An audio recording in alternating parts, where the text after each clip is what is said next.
દાન કરવાનો પણ સમય હોય, સ્થાન હોય, અને યોગ્ય સ્થાન અને યોગ્ય સમયે પ્રભુ કૃપાના દાન. આ તો રસ અને રસના પણ ગમે તે સમયે ગમે તે રસ ન પ્રગટે. એ તો રસાભાસ, આ રાસ લીલા પ્રભુ કરે છે જ શેના માટે? મહાપ્રભુજી સુબોધજીમાં કારિકા લખે છે કે ઠાકોરજી આ લીલા શા માટે કરે છે? તો કે પ્રભુ બ્રહ્માનંદા સમુદ્રત્ય ભજનાનંદ યોજને લીલાયા યુજ્યતે સમ્યક સાતુર્ય વિનિરૂપ. બ્રહ્માનંદ સુધીનો અનુભવ વ્રજ ભક્તોને ભગવાને કરાવી, મોક્ષ સુધીનો, વૈકુંઠ સુધીનો. ભગવાન બધાને વૈકુંઠ લઈ ગયા. વ્રજજન વૈકુંઠ સુખ જોઈ વળ્યા, ન ગમ્યું ત્યારે બ્રહ્માનંદમાં ભળ્યા, અરે ઘેર સ્વરૂપાનંદ સુખ અતિશય ગળ્યા. વ્રજવાલુ રે વૈકુંઠ નહીં. બધાને લઈ ગયા વૈકુંઠ અને કહ્યું લો મારા દર્શન કરો. વ્રજવાસીઓ કહ્યું હતું કે પ્રભુ અમે સાંભળ્યું છે કે તું સાક્ષાત નારાયણ છે, તો તારા દર્શન કરાવ. અને ભગવાન વૈકુંઠ લઈ જાય અને ત્યાં જે વૈભવ અને મહાત્મ્ય ભગવાનનું જોયું, વ્રજવાસીઓ કહેવા લાગ્યા અમારે મહાત્મ્ય નથી જોઈતું, અમારે તો માધુર્ય. તને જોઈને અમે ડરી જોઈએ એવો ભગવાન અમારે નથી જોઈતો. જેને જોઈને અમને તો બાત ભીડવાની ઈચ્છા થાય, ગળે લગાવવાની ઈચ્છા થાય એવો કૃષ્ણ અમારે. અને એટલે એ મોક્ષાનંદ માંથી કાઢી હવે એક સ્ટેપ ભગવાન ઉપર લઈ. ત્રણ પ્રકારના આનંદ શાસ્ત્રોએ કયા? વિષયાનંદ, બ્રહ્માનંદ અને ભજનાનંદ. तीन प्रकार के आनंद शास्त्रों में बताए गए. વિષયાનંદ ને આપણે બધા જ ઓળખીએ છીએ. એનાથી ઉપર છે મોક્ષનો આનંદ, જેને કહેવાય બ્રહ્માનંદ. ભગવાન રામ દંડકારણ્યમાં પધાર્યા અને ઋષિઓએ જ્યારે ભગવાન રામને જોયા ત્યારે પ્રશ્ન કર્યો કે પ્રભુ અમે તો સાંભળ્યું છે કે મુક્તિનો આનંદ સર્વોચ્ચ છે અને એનો આનંદ અમે અનુભવ કરી ચૂક્યા છીએ, પછી આપને જોઈને હજી બીજો કયો આનંદ પામવાની અમને ઈચ્છા થાય? ત્યારે ભગવાને કહ્યું એ છે મારો સ્વરૂપાનંદ, સ્વસ્વરૂપનો આનંદ. તો પ્રભુ અમને અનુભવ કરાવો. પ્રભુએ કહ્યું હમણાં તો મર્યાદા પુરુષોત્તમ છું, જ્યારે પુષ્ટિ પુરુષોત્તમ રૂપે પધારું ત્યારે હે ઋષિઓ તમે ગોપી બનીને આવજો, ત્યારે તમને મારા સ્વરૂપાનંદનો અનુભવ કરા. તે ઋષિઓ ગોપી બનીને આવ્યા, એ છે ઋષિ રૂપા ગોપી. અને વેદની ઋચાઓએ જ્યારે ભગવત ગુણગાન ખૂબ કર્યા. હવે તમને કોઈ આખી રેસીપી આપે, ઇન્ગ્રેડિયન્ટ વાંચવા આપે અને તમે બધું વાંચો, એમાંથી તમને સ્વાદ આવે? સ્વાદ તો ક્યારે આવે? જ્યારે બનાવીને મુખમાં મૂકે. એમ શ્રુતિઓ કહેવા લાગી ભગવાન આપ કેવા છો, તત્વતઃ સ્વરૂપતઃ બહુ જ ગાયું, પણ ગાવાથી સ્વાદ કેમ? પ્રભુ આપના એ વર્ણનની અનુભૂતિ અમને થાય એવી કૃપા. અને ત્યારે પ્રભુએ કહ્યું તમે જ્યારે કૃષ્ણ રૂપે પધારો ત્યારે ગોપીઓ બનીને આવજો, ત્યારે મારા સ્વરૂપનો અનુભવ કરાવીશ.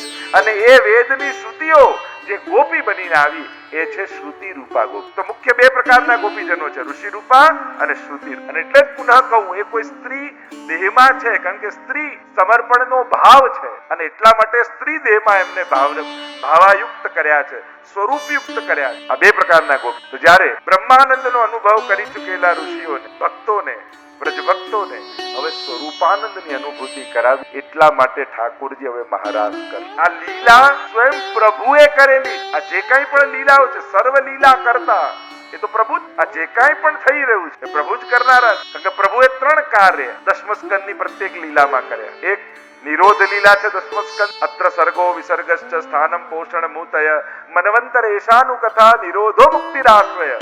તૃતીય સ્કંદ સર્ગ લીલાથી શરૂ કરી 12મો સ્કંદ એ આશ્રય લીલા. તે ક્રમ પ્રમાણે દશમ સ્કંદ એ નિરોધ લીલા. અને નિરોધ લીલાનો અર્થ જ થાય પ્રપંચની વિસ્મૃતિ અને ભગવદ આસક્તિ. એટલે કે દશમ સ્કંદમાં પ્રભુ કરે છે શું? ભક્તોને એના પ્રપંચની વિસ્મૃતિ કરાવે. એટલે પ્રપંચ એટલે શું?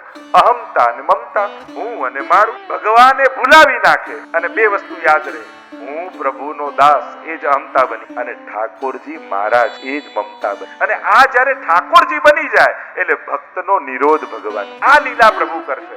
ભક્તનો નિરોધ, અસુરોનો વધ એટલે કે નિગ્રહ અને દેવોનું દમન.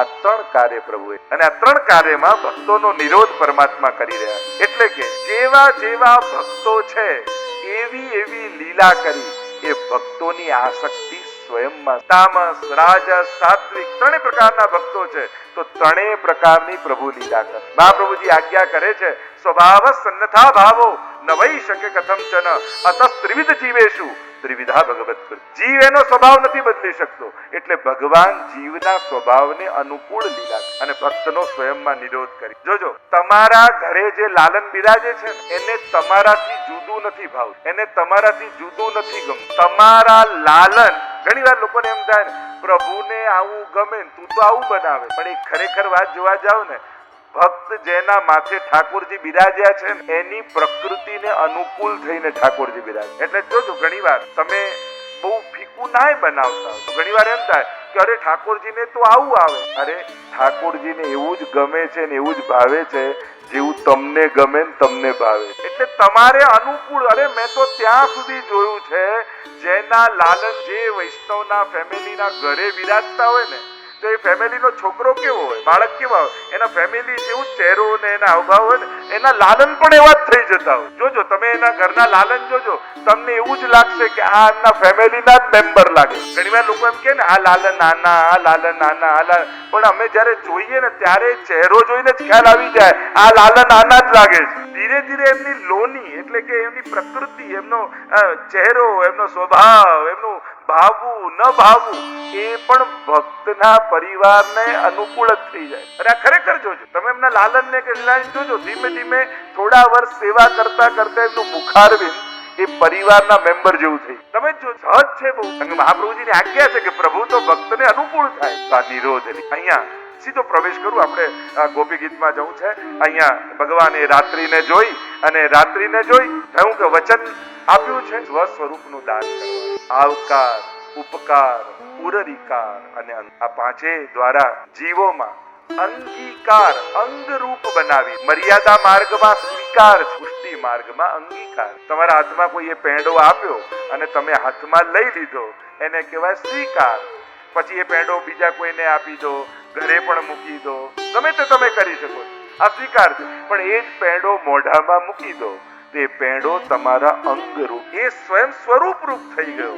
એમ જ પુષ્ટિ માર્ગમાં જીવનો ભગવાન સ્વીકાર નથી કરતા, પણ એ જીવની શરણાગતિ દ્વારા એને ભગવદ રૂપ બનાવે. એટલે કે એની લૌકિકતાનો નાશ કરી. એટલે જ આપણે ત્યાં શું શબ્દ છે, તાદૃશી થઈ ગયા. તાદૃશી કોને જે કહેવાય?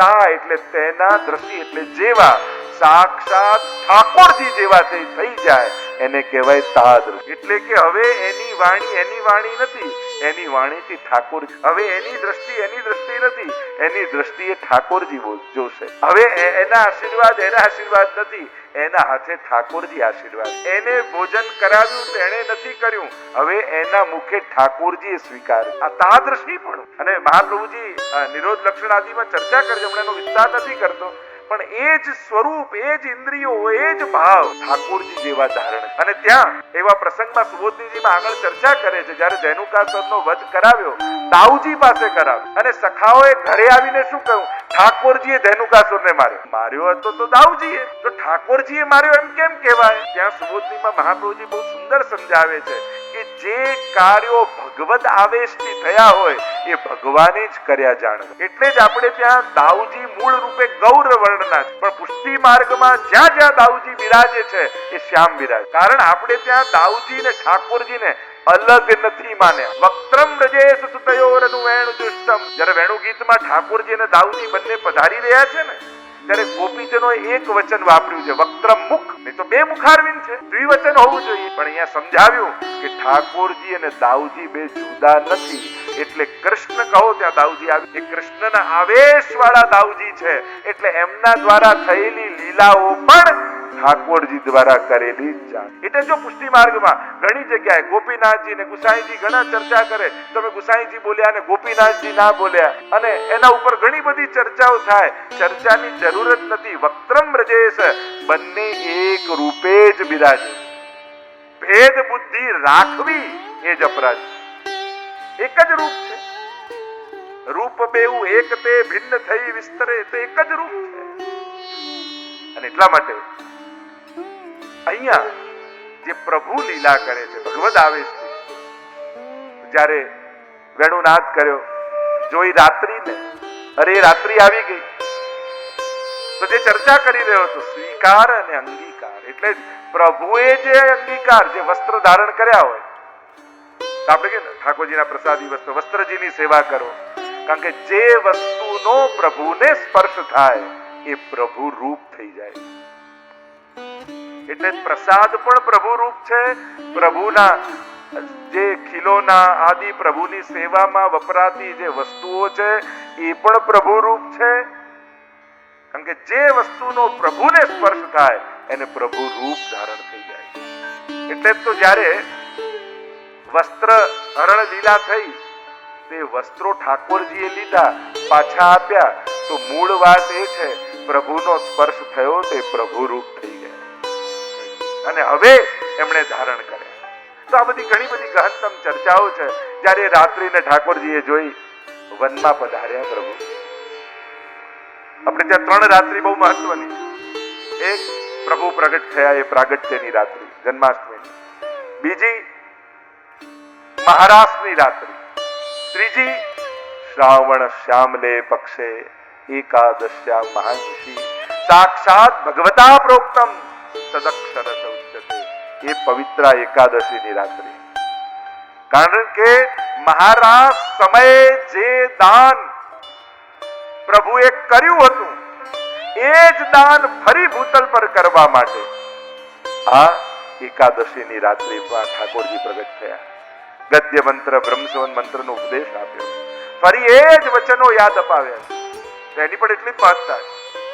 રાત્રિને જોયું પ્રભુએ પધાર્યા છે વૃંદાવનમાં, અને વૃંદાવનમાં પધારી એક વિશાળ કદંબના વૃક્ષની નીચે ઠાકોરજી ઠાડા થયા. વામ ભુજાના વામ ચરણ ઉપર જમણો ચરણ પધરાવ્યો, પુષ્ટિનો આધાર લીધો.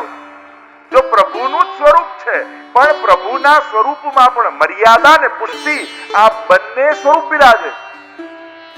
એટલે પ્રભુ પણ કઈ રીતે કયા શ્રીઅંગ દ્વારા કૃપા કરે છે, લીલા કરે છે, એના પણ અનેક ભાવો છે. એટલે જ્યારે તમે યુગલ ગીતની કથા સાંભળશો ત્યારે વામ બાહુ કૃત વામ કપોલો, ડાબા ખભા ઉપર ડાબો ગાલ ઝુકાવી અને ઠાકોરજી વેણુના સ્વર ભરી જાય.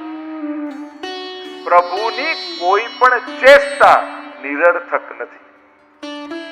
દરેક ક્રિયામાં કોઈક ને કોઈક ભાવનું પ્રાગટ્ય છે. પ્રભુ ખાલી આમ પાપણ બંધ કરે તો એનોય ભાવ, પ્રભુ પાપણ ઊંચી કરે તો એનોય ભાવ, પ્રભુ આમ તીરછી દ્રષ્ટિ કરે એનોય ભાવ.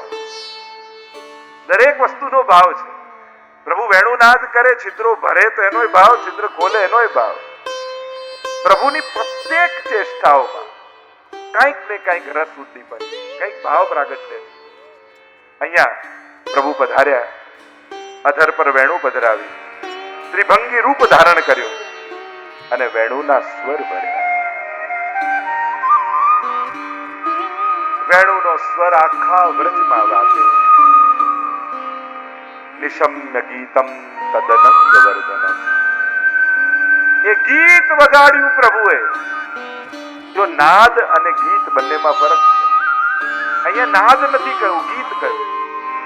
નાદમાં સ્વર હોય, અવાજ હોય, શબ્દ ન હોય.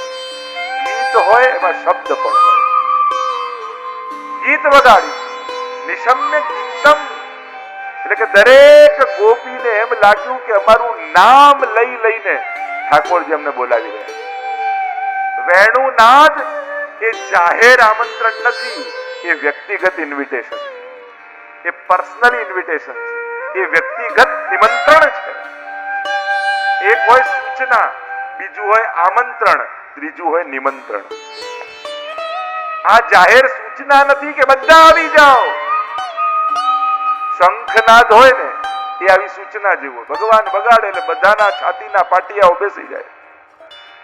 કારણ કે તો ભય ઉપજાવનારું છે ને શંખનાદ. પણ વેણુનાદ એ બધા માટે નથી.